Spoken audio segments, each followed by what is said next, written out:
Terza corsa, un bel confronto per cavalli di 5 e 6 anni, non vincitori di 35.000 euro in carriera, corsa di buonissima qualità, molto incerta, ci sono 4 cavalli considerati al gioco.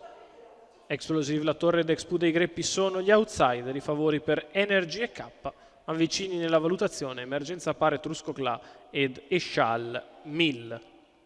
Macchina che inizia a muoversi, si va in partenza.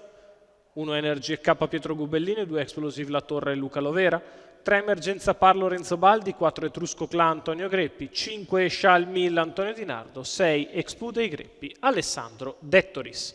Con cautela Expu dei Greppi, che si ritrae dal 6, la macchina che accelera. Sono partiti. È velocissima Eshal 1000 che prova a scavalcare Etrusco Cla che va davanti. Eshal 1000 che attacca il suo esterno, i due che lottano all'imbocco della prima piegata, insiste Eshal 1000, sbaglia Etrusco Cla. E così Eshal 1000 al comando nei confronti di Energy e K, poi numero 4 Etrusco Cla di fuori rimane Emergenza Par che si ritrae in ultima posizione, tagliata fuori anche da Expu dei Greppi. 14 il lancio, sposta Energy e K che prova a chiedere strada ad Eshal 1000 che però chiaramente una volta presa la testa vuole rimanere davanti. 29-3 i primi 400 di corsa. Eshal 1000 in vantaggio nei confronti di Energy e K.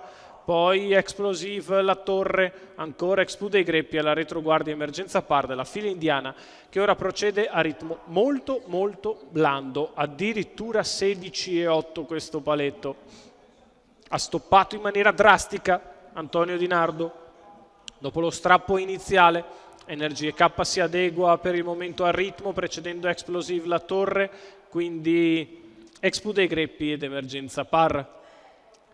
Un altro 16,3, 33,1 questi 400 metri, sposta Energy e K che attacca Eshal 1000, prova ad andare di scatto sulla rivale Pietro Gubellini, 1,17,6 il chilometro. Eshal 1000 ed Energy e K che danno fuoco alle polveri sulla retta opposta alle tribune, guadagnano un paio di lunghezze a Explosive La Torre che prova a riorganizzarsi, poi Expu dei Greppi ed Emergenza Par a 400 dal palo si spara un 13,8 di là, 1,31,4 1002, Eshal 1000 in vantaggio, Energy e K che attacca e sopravanza la rivale, le due che lottano quando siamo all'imbocco dell'addirittura d'arrivo. Si muove anche Expu dei Greppi, la retta d'arrivo per Energy e K che le imbocca con un'incollatura su Eshal 1000, tende a passare nettamente. Energy e K nel finale stacca nei confronti di Eshal 1000, viene a vincere. Eshal 1000 è seconda, mentre per il terzo posto è serratissima tra Expu dei Greppi ed Explosive La Torre, 27,7 ad arrivare, e aggiungiamoci anche il 13,8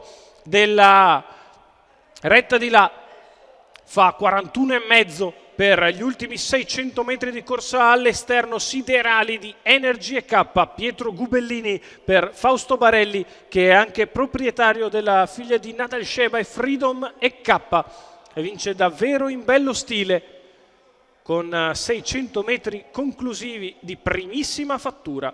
Piega Eshal 1000 che si deve accontentare del secondo, per il terzo probabilmente Expu dei Greppi su Explosive La Torre, ma bisogna andare dal giudice.